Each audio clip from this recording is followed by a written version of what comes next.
I love backpacking. What I don't always love is the kind of sleep I get while I'm backpacking. Combine that with the fact that I'm cheap and don't want to spend hundreds of dollars on a sleeping pad, and you can see why it would be difficult to find something that would work for me. After using several pads, I've finally found one that's not only comfortable, but costs less than $40, weighs less than a pound, and packs up smaller than a water bottle. In this video, I'll compare and review 4 different sleeping pads that I picked up from Amazon for less than $50 each, because I'm convinced that you don't need to spend more than that for a good night's sleep. Before we get into the specifics of the 4 pads I'll be reviewing, 2 quick notes about sleeping pads in general. First, the type of pad. There are self-inflating pads, inflatable pads, and closed cell foam pads. Self-inflating pads are just what they sound like. You can open the valve and it pulls air into the sleeping pad. Inflatable pads require you to blow them up completely on your own, and foam pads don't require any air. It's just a piece of foam, typically in an eggshell shape. Let me know in the comments what type of pad you use and why. The second thing to be aware of about sleeping pads is called R-value. R-value is a measure of how well the pad resists the transfer of heat, specifically the transfer of heat from your body into the ground that you're laying on. The higher the R-value, the warmer the pad will keep you at night because it's resisting the transfer of heat. R-values range from under 2 to over 5. All right, now to the sleeping pad showdown. For the sake of comparison, I decided to sleep on each of the pads inside so that factors like outside temperature or other things didn't impact how well I slept on the different pads. First up is a $25 self-inflating pad from a company called Outdoorsman Lab. Now, this particular sleeping pad is no longer available on Amazon, so the link in the description is just to something that is very similar. It's 1 inch thick. It actually doesn't have an R-value listed. Based on sleeping on it, I would estimate the R-value to be under 2, and it weighs almost exactly 1 kilogram, or about 2.2 pounds. As I said, it's a self-inflating pad, so you can open the valve and it just pulls air in. But I found that I always had to top it off at least a little bit to get the amount of air in it that I wanted for more firmness in the pad, in hopes that my sleep would be just a little bit more comfortable. It also comes with a separate pillow that you can attach to one end. This seemed nice when I was ordering the pad, but I really didn't like it. I would much prefer a full-length pad with a separate pillow. That's much more comfortable for me. During my test, I remember checking my watch several times throughout the night when I would wake up. I just did not sleep well. I tried sleeping on my stomach, on my back, and on my side, and I could just never get comfortable. I woke up sore and was honestly probably a little bit grumpy at work the next day. Needless to say, I will never be using this sleeping pad ever again. The second pad I tested is a $35 self-inflating pad from a company called Coulson. Now, this is actually the sleeping pad that I used for all of 2019 and the first half of 2020. Like the first self-inflating pad that I talked about, I've always had to top this one off with some extra air from my lungs, even though it's self-inflating.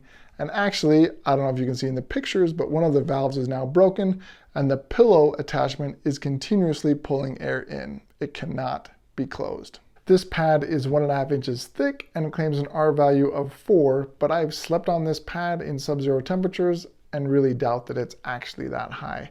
It also comes in as a heavyweight at 1,800 grams and just over 4 pounds. Whoa. I had hoped that the additional weight and the additional size would bring additional comfort.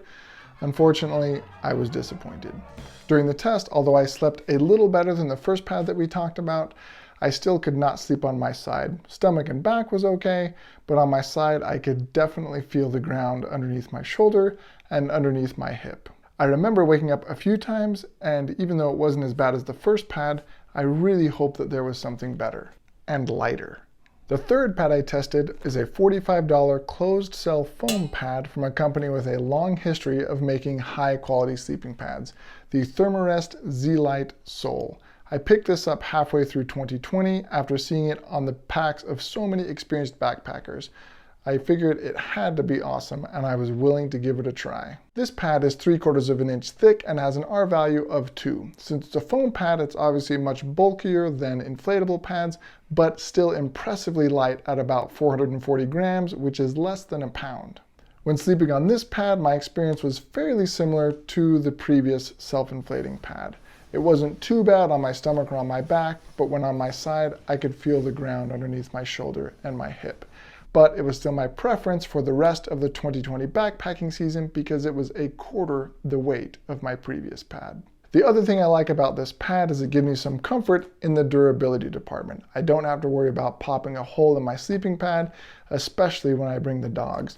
That's one nice thing about the closed cell foam pads. And I saved the best for last. The fourth, final, and winning pad in my eyes is from a company called Sleepingo. You can get this on Amazon for $40. And if you've been researching sleeping pads, it's likely that you've looked at this one. It has over 22,000 reviews at the time of recording and very high ratings.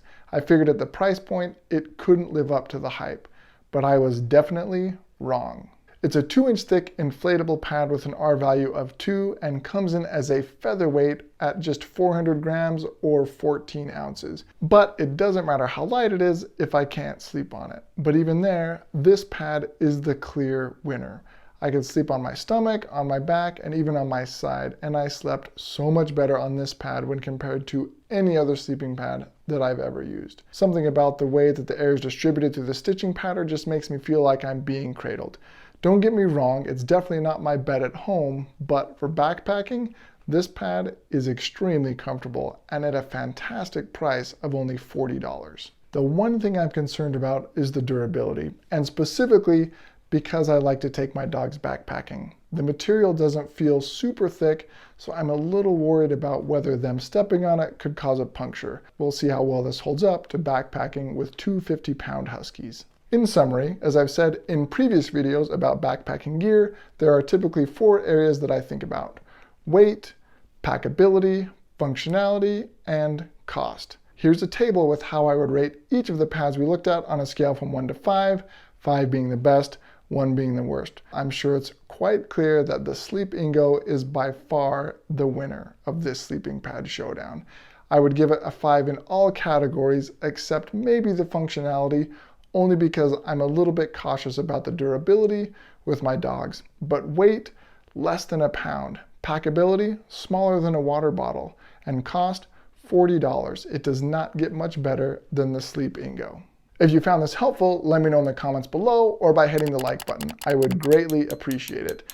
And I will definitely keep you updated as I take this sleeping pad on more backpacking adventures this summer. But if you're in the market for a comfortable sleeping pad that won't break the bank or your back, remember, Sleepingo was its name-o.